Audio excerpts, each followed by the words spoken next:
PR journey. पैसे कितने लग सकते हैं हमारे पीआर लगाने में? कौन था एजेंट हमारा? जस्ट 1 पॉइंट एंड जिससे वो एलिजिबल हो पाया था, Accept ही नहीं करेगा।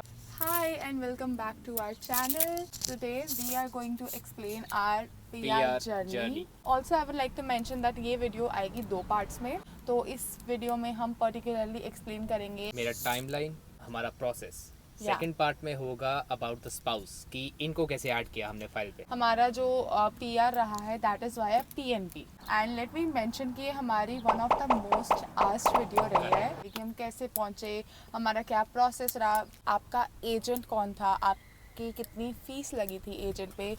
कौन था एजेंट हमारा? ये था, मैं भी नहीं थी। अब 0 पैसे लगे हैं एजेंट के। यस 8 से 10 लोगों से मैंने बात करी थी कि क्या होता है, बट मेरा हमेशा एक मोटिव रहता था कि मैं जब भी किसी से बात करने जा रहा हूँ मैं अपनी रिसर्च करके जा रहा हूँ, अपना होमवर्क करके जा रहा हूँ। क्योंकि अगर आप किसी के सामने बैठ के बात कर रहे हो दैट आपको PR लेनी है, आपके पास इनफ इन्फॉर्मेशन होनी चाहिए कि आप उनको क्वेश्चन कर सको। एंड एजेंट्स की फीस कम नहीं होती है। कितनी फीस होती है एजेंट्स की? It was more than 50,000, that's what I know for one. Correct. तो एजेंट्स का हिसाब कुछ ऐसा है, आपको बोलेंगे कि आपकी पीआर लग जाएगी, 6 महीने में लग जाएगी। मुझे भी बोला गया था 2020 में कि मैं क्रिसमस कनाडा में मनाने वाला हूँ 2020 की।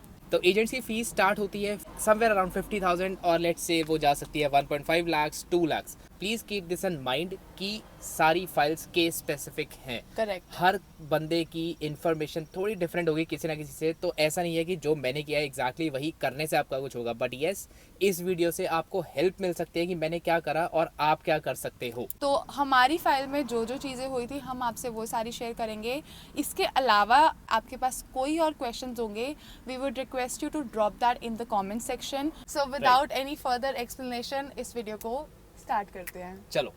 सो इस वीडियो में हम सबसे पहले बात करेंगे eligibility, ECA and IELTS, then will talk about express entry profile, EOI, LAA, verification, provincial nomination, ITA, BIL and then last but not the least passport request. सबसे पहले हमारा स्टेप आता है is to check eligibility. Link है जो कि हम लोग डिस्क्रिप्शन में ऐड कर देंगे, you can go and check it.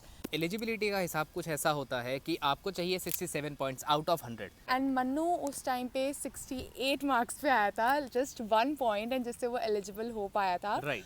अब जब आप उस लिंक पे जाओगे तो आप देखोगे वहाँ पे वेरियस फैक्टर्स हैं जिसके बेसिस पे आपको पॉइंट्स मिल रहे हैं, like language, like age, like your study, your work experience and your adaptability to Canada. तो मेरा ओवरऑल स्कोर बना था 68, due to which I was eligible for PR। ये मैंने पहले चेक कर लिया था कि मैं फाइल तो डाल सकता हूँ। अब यहाँ से हमने बढ़ना है आगे।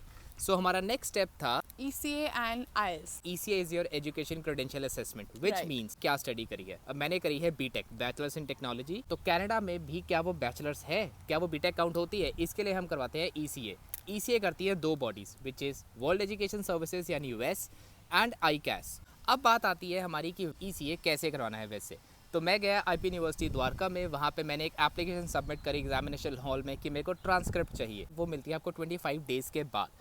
चार्जेस है उसके 1000 रुपीज़ पर ट्रांसक्रिप्ट। अगर आप 25 ट्रांसक्रिप्ट लेते हो तो that would be 5000 rupees. So I would suggest that after 25 days जब आप जाओगे आपको सील्ड एनवेलप में यूनिवर्सिटी की स्टैंप लगी हुई मिलेगी ट्रांसक्रिप्ट। एंड आपको उस एनवेलप को ओपन नहीं करना है, बिकॉज आपको उस एनवेलप को एज इट इज़ पोस्ट करना होता है। अगर वो आपने ओपन करके भेजा तो वो रिजेक्ट हो जाएगा, उनको वो सील्ड ही हमें डॉक्यूमेंट आगे सेंड करना होता है।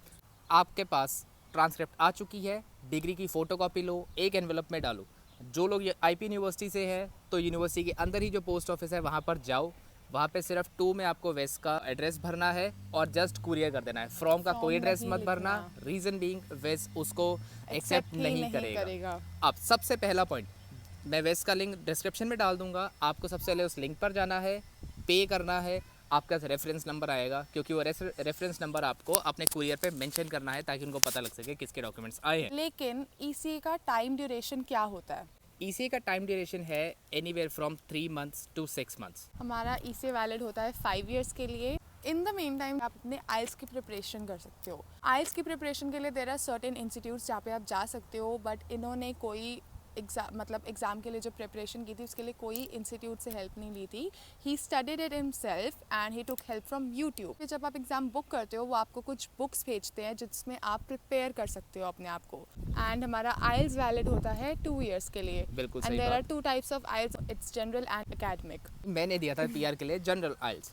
अब हमारे सर की राइटिंग जो है वो इतनी माशा अल्लाह है कि हम कंप्यूटर बेस्ड ही ऑप्ट करना चाहेंगे. We had 2 factors. One is the typing speed and his handwriting, जिसकी वजह से इन्होंने कंप्यूटर बेस्ड ऑप्ट किया था. तो अगर मैं बात करूँ कंप्यूटर बेस्ड एग्जाम की, तो हमारा रिजल्ट मिल जाता है विद इन अ वीक. मेरा रिजल्ट आ गया था 4th या 5th वर्किंग डे पे. ही रिक्वायर्ड 8777 स्कोर जो गोल्डन स्कोर माना जाता है. एंड इनकी फाइल के अकॉर्डिंगली इनको ये स्कोर चाहिए था एटलीस्ट, सो दैट ये आगे के प्रोसेस के लिए भी एलिजिबल हो सके. करेक्ट. राइट. सो उस टाइम पे इनका एक ही मंत्र चल रहा होता था, मेरे को 8777 चाहिए, मेरे को 7778 का स्कोर चाहिए. And I she be like आ जाएगा आ जाएगा. इनका स्कोर क्या आया था? तो मेरा आइल्स में स्कोर आया था listening 8.5, reading 7.5, speaking 7.5 and writing 7. Which was आधा more आधा than- बैंड ही ऊपर था.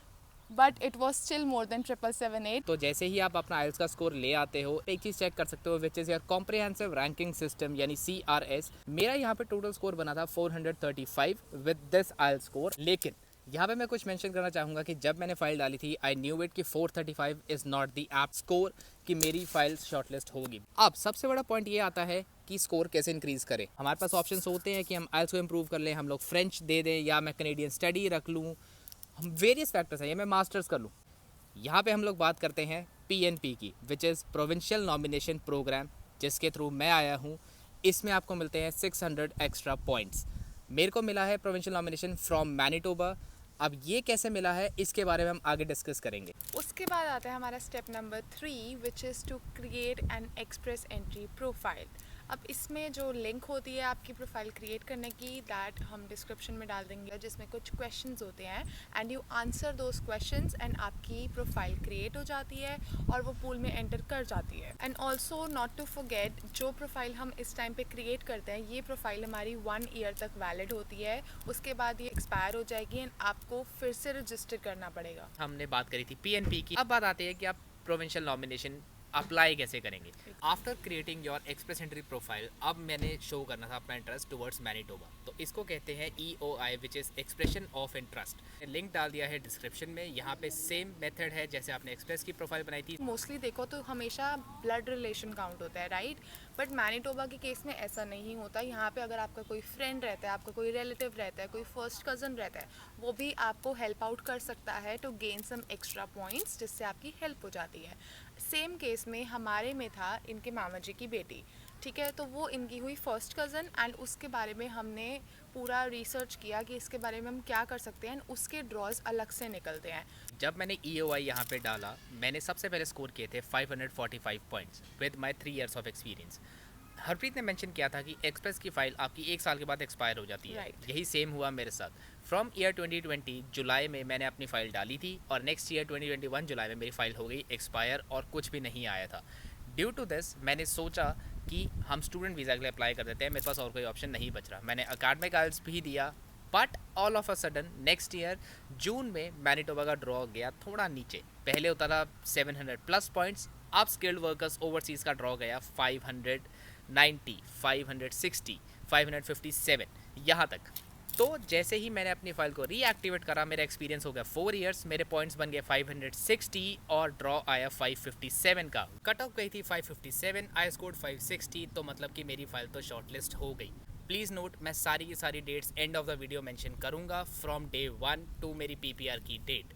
अब यहाँ पे जब हमारी फ़ाइल शॉर्टलिस्ट होती है हमें मिलता है LAA, which is letter of advice to apply. इसमें अब आपको क्या करना होता है कि आपकी जब फाइल शॉर्टलिस्ट हो गई है, आपने जिन जिन चीज़ों के पॉइंट्स क्लेम किए हैं आपको उन सब की डॉक्यूमेंटेशन प्रोवाइड करनी है. अब इनके केस में इन्होंने क्या क्या प्रोवाइड करना था, दैट वाज एज, जिसमें आप बर्थ सर्टिफिकेट यूज़ करते हो. इसके अलावा आपको बैंक सर्टिफिकेट शो करना है. तो उस टाइम पे he was the only applicant in the profile. इनको अपने लिए $10,000 शो करने हैं. लेकिन अगर आपकी फ़ाइल में आपका कोई सेकेंडरी मेंबर भी है जो आपका फैमिली मेंबर है, तो आपको उनके एक्स्ट्रा $2,000 शो करने हैं as per 2021 in are case.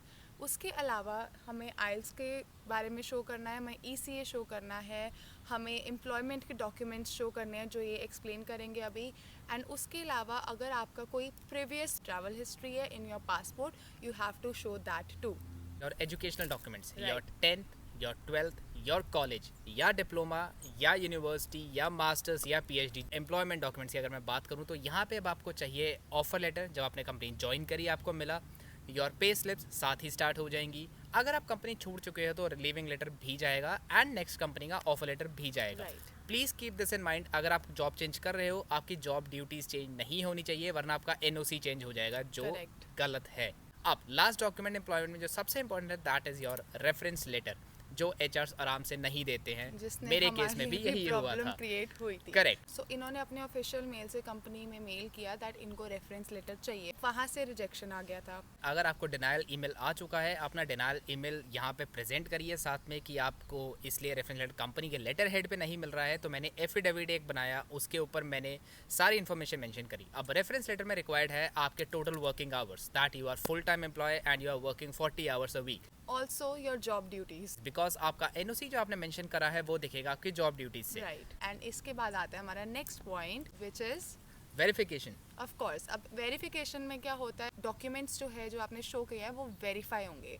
अब Correct. हमारे केस में एम्प्लॉयर को नहीं गया था बट डी को गया था। ये वाले फेज को लगते हैं 3 to 4 वीक्स, जो कोविड से Easily. पहले होता था, बट ड्यूरिंग कोविड ये फेज हो चुका था 3 to 4 मंथ्स। अब मेरे केस में 19 सितंबर को मैंने डॉक्यूमेंट सबमिट करे थे, उसके बाद मैं वेट करता रहा। 12th of February को मेरी सिस्टर को कॉल गई एंड दे रिकन्फर्म्ड एवरीथिंग जो भी मैंने फॉर्म में फिलअप किया था। वेरिफिकेशन होने के बाद प्रोविंशियल नॉमिनेशन में आपको वेट करना है, 2 to 4 वीक्स का टाइम है। हमारे केस में 16 to 17 डेज अप्रॉक्सीमेटली था टाइम, एंड उसके बाद हमें रिवर्ट आ गया था, विच मीन्स हमें हमारा नेक्स्ट स्टेप अचीव कर लिया था, दैट वाज प्रोविंशियल नॉमिनेशन। तो प्रोविंशियल नॉमिनेशन मिलने का मतलब था कि मेरे को 600 पॉइंट्स मिल चुके हैं। वेरी नेक्स्ट ड्रॉ में मेरे को ITA आ गया था, which is invitation to apply, which means अब मैं PR के लिए अप्लाई करके रहूँगा। अब इस केस में क्या करना होता है, आपको अपने सारे डॉक्यूमेंट्स जो आपने प्रीवियसली शो किए थे वो आपको फिर से अपलोड करने हैं। एंड इस केस में आपको कुछ एडिशनल डॉक्यूमेंट्स भी देने होते हैं। पुलिस क्लियरेंस सर्टिफिकेट, एक वेबसाइट से अपना अपॉइंटमेंट बुक कर सकते हो, वो अगेन डिस्क्रिप्शन में होगी। उसके चार्जेस रहते हैं 500 रुपीज़। उसके अलावा आपका होता है मेडिकल और PCC होने के बाद हमारे पास लास्ट डॉक्यूमेंट एक और जो चेंज होने वाला है पिछले से, that is our balance certificate. Reason being अब हमें टाइम ज़्यादा हो चुका है, हमारा बैलेंस चेंज होगा। जब आप PR के लिए अप्लाई कर रहे हो, एक बंदे के लिए आपको बैलेंस शो करना है $13,000। ये बैलेंस सर्टिफिकेट मैंने दोबारा लगाया, PCC लगाया, मेडिकल लगाया, सारे डॉक्यूमेंट्स कोलेक्ट करे और मैंने सबमिट कर दिए अपने GC पोर्टल पर। तो फीस है $1,400, which includes your biometrics fees, right to permanent resident fees and processing fees. अब आपको वेट करना है, दोबारा से अपने हाथ खड़े कर लो, आपको नेक्स्ट अपडेट आएगा which is MEP called medical exam passed and plus BIL which is biometrics instruction letter. 19th of जुलाई को मेरे को मिला था मेरा MEP एंड BIL। इसके बाद 25th of जुलाई को मैंने अपने बायोमेट्रिक्स सबमिट किए थे और मैं दोबारा से हेड डाउन करके बैठ गया, क्योंकि दोबारा से अब वेट टाइम स्टार्ट होने वाला है। बायोमेट्रिक्स के लिए अगेन आप वेबसाइट के through, website will be in the link, appointment book करते हो। And when you book that आपको VFS ग्लोबल जाना होता है। आपको जो डॉक्यूमेंट्स कैरी करके लेके जाने हैं वो सब कुछ मेल में मेंशन्ड होता है, आपको वही चीज़ें कैरी करके लेके जानी है। एंड जो भी आपका अपॉइंटमेंट टाइम है आप उस टाइम पे पहुंचो, सो दैट कोई प्रॉब्लम ना आए। आप जैसे ही अपने बायोमेट्रिक्स दे के आओगे आपके पोर्टल पे उसी टाइम अपडेट भी हो जाएगा। कभी कभी डिले हो जाता है बट मोस्टली अपडेट हो जाएगा। नाउ एज आई सेड कि हमारा वेट टाइम है। इसके बाद सबसे बड़ा पॉइंट दैट वाज हरप्रीत को ऐड करना, ये मैं नेक्स्ट वीडियो में डालूंगा बिकॉज ये वीडियो बहुत लंबी होने वाली है। Now something to mention is, इनको ऐड किया, मेरी फाइल गई होल्ड पे। उसके बाद सबसे लास्ट स्टेप जो हमारा था that was PPR also known as RFV which is ready for visa email. यही फाइनल ईमेल है जहाँ पे हमारे पार्टी का टाइम होता है। ये आई थी मेरे को 12th of January 2023 को, मतलब कनाडा की PR लग चुकी है, time to go to Canada. Now as we mention talking about the timelines, जो भी सारी टाइमलाइन है कब हमारा प्रोसेस स्टार्ट हुआ था till the end of the date, वो सारी अब आपको स्क्रीन पे दिख जाएंगी। And this is our timeline. इसमें आपको पूरी की पूरी डिटेल दिख जाएगी। If you want you can see this and understand this. And now अब हम नेक्स्ट वीडियो में डिस्कस करेंगे कि मुझे कब ऐड किया था, कैसे ऐड किया था, क्या ऑप्शंस हम लोग डिस्कस करके चल रहे थे। और इसके अलावा हमने कुछ और चीज़ें भी सोची थी रिगार्डिंग आवर कोर्ट मैरिज, क्योंकि कोर्ट मैरिज हम लोगों ने रिवील नहीं की थी till our traditional marriage. Till then जो भी आपके क्वेश्चंस है I would request you to drop them down and will try to cover it in the next video. And next video में आपको हम कॉस्टिंग भी शेयर करेंगे। तब तक आप इस वीडियो को देखो, चैनल को सब्सक्राइब करो and also to like this video, share this video and we will see you in the next one. Bye.